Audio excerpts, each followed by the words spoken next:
Hello everyone. So here we are going to understand the term staffing. Staffing का मतलब होता है हिंदी में नियुक्तिकरण। ठीक है बच्चों, देखिए ये जो स्टाफिंग प्रोसेस है, this is also one function of management. ठीक है, मेन फंक्शन ऑफ मैनेजमेंट होता है, ये प्रबंध का एक मुख्य कार्य कहलाता है। तो ये किससे रिलेटेड होता है? ये होता है आपके ह्यूमन रिसोर्सेज से रिलेटेड होता है। मतलब कि आपके ऑर्गेनाइजेशन में, एक संगठन में जितने भी मानव संसाधन कार्य कर रहे हैं उससे रिलेटेड ये प्रोसेस होती है। ठीक है बच्चों, अब देखते हैं इस प्रोसेस के अंतर्गत क्या क्या आता है। हमने प्लानिंग देखी है, ऑर्गेनाइजिंग देखी है, देन डायरेक्टिंग देखी है, कंट्रोलिंग देखी है। अब हम मेन चीज जो है उसकी को समझने जा रहे हैं, स्टाफिंग प्रोसेस। ओके, देखिए अब स्टाफिंग क्या होता है। Staffing involves recruiting, selecting, training, appraising and developing employees and is a crucial management function. ठीक है बच्चों, मतलब होता है रिक्रूटिंग का मतलब होता है भर्ती करना, सिलेक्टिंग का मतलब होता है चयन करना, अप्रेजिंग ऑफ एन वर्क और you can say appraising of an performance of an employ. मतलब कि जो एम्प्लॉइज आपके यहाँ काम कर रहे हैं, जो कर्मचारी आपके यहाँ काम कर रहे हैं, उनके कार्य का मूल्यांकन करना, उन्हें ट्रेनिंग प्रोवाइड करना, प्रशिक्षण देना, ये सारा जितना भी कार्य है ये किसके अंतर्गत आता है? स्टाफिंग प्रोसेस के अंतर्गत आता है। और इसको हम डिटेल में जो है इस प्रोसेस के थ्रू समझने जा रहे हैं। तो first one is man power planning.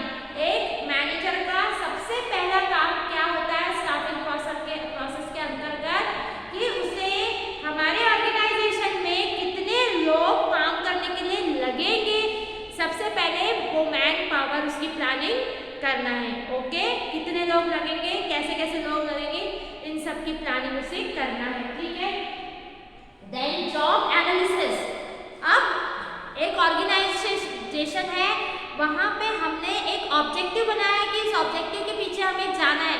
अब उस ऑब्जेक्टिव से कनेक्टेड हमें हमारे कार्य को डिसाइड करना है कि ये सारे कार्य हमें उसमें करने हैं।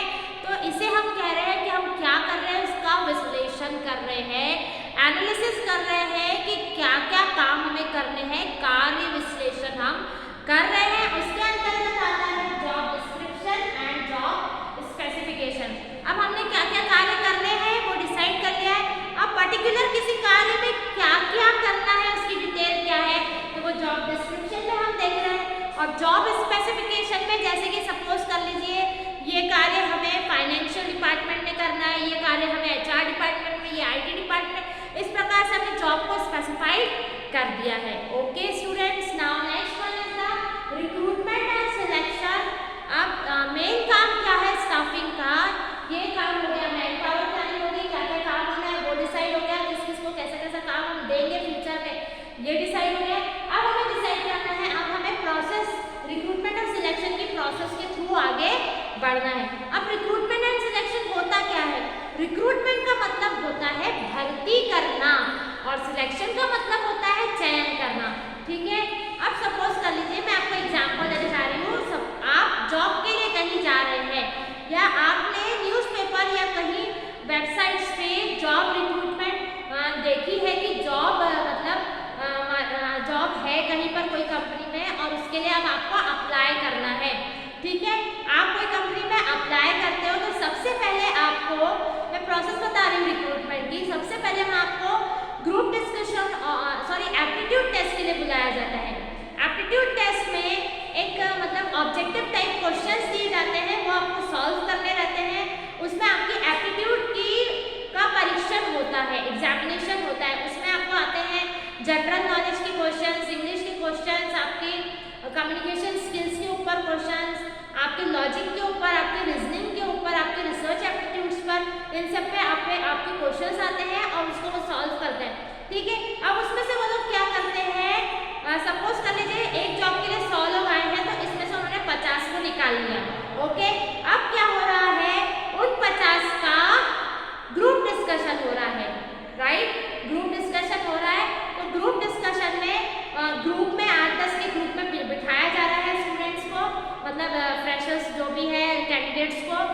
जैसे सपोज लीजिए 50 लोग बचे थे तो 5 ग्रुप बनाए, पांचों को ग्रुप में एक टॉपिक दिया जाता है, उसको उन लोगों को डिस्कशन करना है और उसमें उनकी ये क्वालिटीज को फाइंड आउट किया जाता है, उनकी presentation quality, communication skills, motivation skills, leadership quality, उनका कॉन्फिडेंस लेवल, उनका जो है जनरल नॉलेज, उनका मतलब सेंस ऑफ ह्यूमर, राइट, इस प्रकार से उनका कॉन्सेंट्रेशन, उनकी लैंग्वेज, कमांड ऑन लैंग्वेज, उनका ड्रेसअप, ये सारी चीज़ों को ग्रुप डिस्कशन में जो है नोट किया जाता है, उसमें पॉइंट्स होते हैं, ठीक है।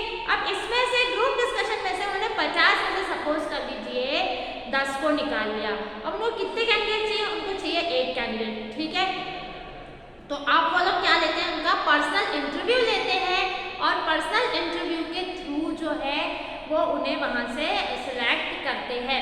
और एक चीज़ होती है, जैसे सपोज कर लीजिए कि आपका जो है पुलिस में भर्ती हो रही, तो आप क्या करते हैं इसमें, ये प्रोसेस के बाद ग्रुप डिस्कशन और पर्सनल इंटरव्यू के बाद वो लोग क्या करते हैं, जितने 10 लोग हैं उनको ट्रेनिंग पे भेज देते हैं, ठीक है। ट्रेनिंग पे भेजते हैं, पहले उनकी फिजिकल मतलब ट्रेनिंग होती है और ये सब होता है।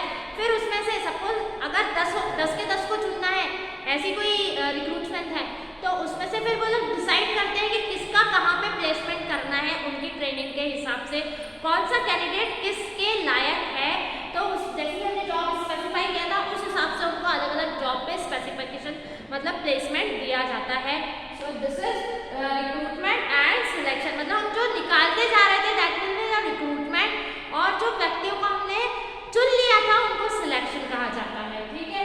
देन फिर उनका ट्रेनिंग एंड डेवलपमेंट प्रोग्राम चलाया जाता है, उनको हर प्रकार की उससे रिलेटेड, जैसे मैंने कहा अगर पुलिस में भर्ती हो रही है तो आपने उनका रिक्रूटमेंट कर दिया, उनको ट्रेनिंग के लिए भेजा है, फिर वहाँ पे उनको उस प्रकार से ट्रेनिंग दी जा रही है जिस प्रकार से जॉब स्पेसिफाई किया है, जॉब का डिस्क्रिप्शन है, उस हिसाब से ट्रेनिंग दी जा रही है, और फिर जो व्यक्ति जिसके लिए खरा उतर रहा है उसको वो प्लेसमेंट दिया जा रहा है, ठीक है।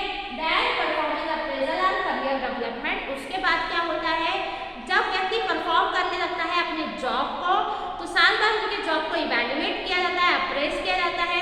इसके कई तरीके हैं, मतलब ऑब्जर्वेशन मेथड्स के थ्रू, फिर उनके जो उन्होंने काम किया है उसका मूल्यांकन करके, या फिर उनके कलीग्स से उनकी इंफॉर्मेशन निकाल करके। There are so many process of performance appraisal, तो उस प्रकार से उनका कार्य को मूल्यांकन किया जाता है, उसके आधार पे उनको प्रमोशन, डिमोशन, ट्रेनिंग ये सब दी जाती है, और फिर इस प्रकार से परफॉर्मेंस अप्रेस किया जाता है, और फिर उनके आगे के करियर के डेवलपमेंट के ऊपर ध्यान दिया जाता है। उनको उनका ट्रेनिंग प्रोग्राम चला के, उनके जो कुछ सेमिनार्स वगैरह लेकर के, इस प्रकार से उनको उनका करियर डेवलपमेंट